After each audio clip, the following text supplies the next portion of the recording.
Hi guys, welcome back to S.U.R.E Parenting. Today I wanted to answer a question I got, and that was what led me to this place and why do I teach S.U.R.E Parenting? And it's a long answer, but I'm going to make it about the same as my other videos. I'm not going to talk for hours and hours, even though I probably could.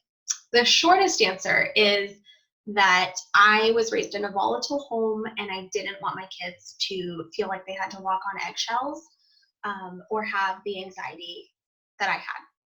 This is pretty much the bottom line. I didn't have any idea that it would become this. No way did I expect to become an author and a mentor and all of this. And I'm incredibly grateful that that's how it worked out. But in the beginning, it was just a matter of I want my kid to feel safe in his own home. And that was the end of my goal. And so the first thing that made sense to me was to never hit him. And I, to this day, have upheld that. Personally, like that's a big deal to me. That was my one goal, one and only, that actually stuck. I had lots of other goals that did not stick, like exclusively breastfeeding. Didn't work out the first time. My kid was starving. He needed formula. I will do a video on that because there was so much drama around that. And I co-fed him, and I no longer feel any shame or guilt about that. I did what I needed to do for my kid. I remember that I was super against pacifiers because one of my brothers was so hard to break of pacifiers. And I was like, I'm never using pacifiers. And 6 weeks into a colicky baby, I was begging him to take a pacifier. He wouldn't. Wish he would have. No more judgment on pacifiers. I don't know. There was lots of things like that. But literally the only thing that I stuck with fully was that I never hit my kids. And I remember that I yelled when he was little. I yelled, and I didn't want to think that that mattered because I didn't hit. And I joined a community called the Yell Free Year Challenge. And it was so hard for me, for my pride, for my ego, to admit that there was another step that I had to stop yelling to. And to admit that having yelled often, I don't know how often, but anytime, if you're bellowing at a small child, like it's going to scare them. That's not going to make them feel safe. That wasn't in alignment with my goal. But it was tough. And then research came out showing that it was, in some circumstances, just as damaging as hitting them.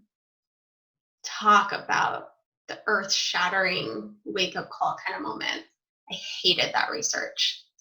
I felt so angry and so judged. You can't be judged by science. It's a silly reaction.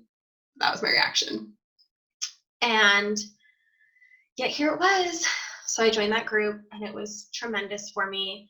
I didn't even remember how tremendous it was for me. I actually very recently was searching for a post about Xavier's first foods because I couldn't remember what his first food was. And somehow that triggered a post to come up from that group from 2013, 6 years ago, where I was super frustrated about something, and I was venting and saying, like, why is this so hard? I feel broken. I'm so angry that he intentionally took something and dumped it on the carpet, and like, I'm so angry. What is wrong with me? Like, I don't even care about the carpet. Like, my first reaction is just rage. Now, since then, I've learned that I had postpartum depression, which most definitely signals rage, postpartum anxiety as well. Actually, that rage is one of the big unknown symptoms of postpartum anxiety. So that was part of it. And part of it was my old stories. It was believing that children should be blindly obedient. Even if I logically knew that didn't make sense, the internal conditioning was there, and I hadn't yet written over that story enough times in my brain to where it didn't trigger me. I read the post now and I cried because, here we are 6 years out. I had fortunately forgotten that part. So to be faced with it was hard. And still, it almost was a relief because I remember thinking, it was really hard when he was little. And that post kind of proved that I wasn't crazy, wasn't making it up. It really was that hard for me. Would it have been that hard for everybody? I don't know, but it was hard for me. That's my reality. So it was validating in that way. And then to see, I want to say it was like 163 people commented, basically telling me that he was normal and that it would get better, and giving me advice and articles and support. And like that kind of love and support, I guarantee you, is why I'm here today. I wouldn't be here today if it weren't for people like that, being willing to be raw and real and help me.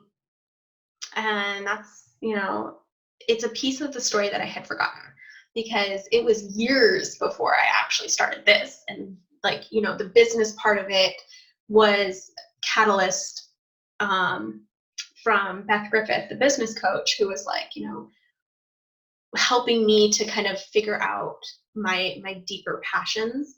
And she asked me, what do you read late at night when you can't sleep? I'm like, parenting articles. And she's like, then that's your passion. And I thought she was crazy to suggest that I actually start mentoring people, but she pointed out to me that I already was. So I've given her the credit, and she still deserves the credit, but that group was important. And it's still on Facebook. It has tons of members. Go join it. It's amazing. But seeing where I came from and how far I've come really made me want to make this video so people understood that you don't have to come from a peaceful home to want to have a peaceful home. You don't have to get it right from the get-go. It doesn't have to come to you naturally. It might be really freaking hard, but you can still do it. In my class, Turning Off the Anger Switch, I talk about the fact that I used to have this rage, and I called it the rage monster because that's what it felt like. I could literally see red. And I don't have that anymore, thank goodness. But I talked about it in that class, and I read that post and I mentioned it in that post from all those years ago. Then I stopped yelling for the most part. I mean, we're human. This isn't like turn into a robot parent and never have feelings. But I stopped, yelling stopped being my default. And I wrapped my head around being completely non-punitive, like no timeouts and not needing to punish kids for being kids. And that was a big step. And it had to make sense. You have so much conditioning when you're raised, and it's so easy to fall into these patterns where, this is just what we do. And so it had to make sense, and that took time, that took research and learning, and particularly learning about the developing brain. And it's important to note that this information was not available to our parents. This information didn't come out until the mid-90s. And I would say it probably wasn't even mainstream until the mid-2000s. I mean, it takes 17 years for research to become commonplace in medicine. So would brain science be that different? Probably not. Now it's shared every day on Facebook and Twitter, and, but when our parents were parents, there wasn't a Facebook, there wasn't a place to go to learn this stuff. And so I think that we're really the first generation that has this brain science information, and we can feel okay with the fact that our kids act like kids because they're kids. And even though there's this generation above us that are like, oh, you need to get control of those little demons, like I've literally that word has been used about my kids. So that was where that comes from. But we know they're doing the best they can, and we know that we are doing the best we can by meeting them where they're at and helping them to develop the skills to do better and better and better. And it is different. And we are going to be met with opposition. And I'm very confident in the approach that we've created to support kids as they grow and to take all of that science and new knowledge and information and apply it to something as complex and confusing as childhood. It's not easy to do, but I do it because I love it, and I do it because I have a relationship with my children that is everything I dreamed of. Is it perfect? No perfect parents. That's a video I've already made. But it's good. It feels good. I like to be around my kids. I enjoy them. And I believe that every mom can feel that way. And I believe that every mom deserves to feel sure of her parenting.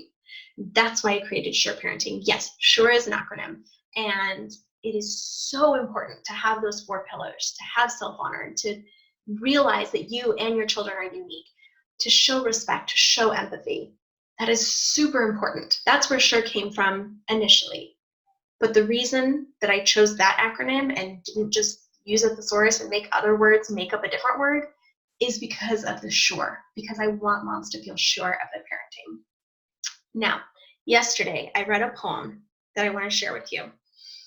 And it doesn't rhyme, but it's magical. And it really solidifies everything that I do and why I do it and why I parent the way I parent and why I help others parent the way I parent. It is by Ian S. Thomas, and it was shared on Instagram from a Instagram account called With Love from the Heart Too. So it goes, before your children came, they were told that you would love them. So whatever you do, however you treat them, to them, it is love. If you are cruel to them, they will think it is love. If you yell at them, they will think it is love. If you ignore them, they will think it is love. If you walk away from them, they will think it is love. If you are kind to them, they will think it is love. If you are gentle with them, they will think it is love. If you listen to them, they will think it is love. If you hold them tightly, they will think it is love. Because we cannot point at anything that exists and say, this is love. So you will teach your children every day that they are with you what it is. And one day, when someone else treats them the way that you treated them, they will say, this is love. So teach them well, no matter what you were taught yourself. And that is why I do what I do. That right there. I've never seen more beautiful words. I've never seen it put more perfectly. I would love to hear why you parent the way you parent. What is your why? What is your deepest desire for your relationship with your children? What inspires you to keep working hard at this very hard job? I'd love to hear it. Comment below. Be sure to like this video. Subscribe. I make new videos every Thursday, and I would love for you to be able to see them. I'll see you next time. Bye, guys.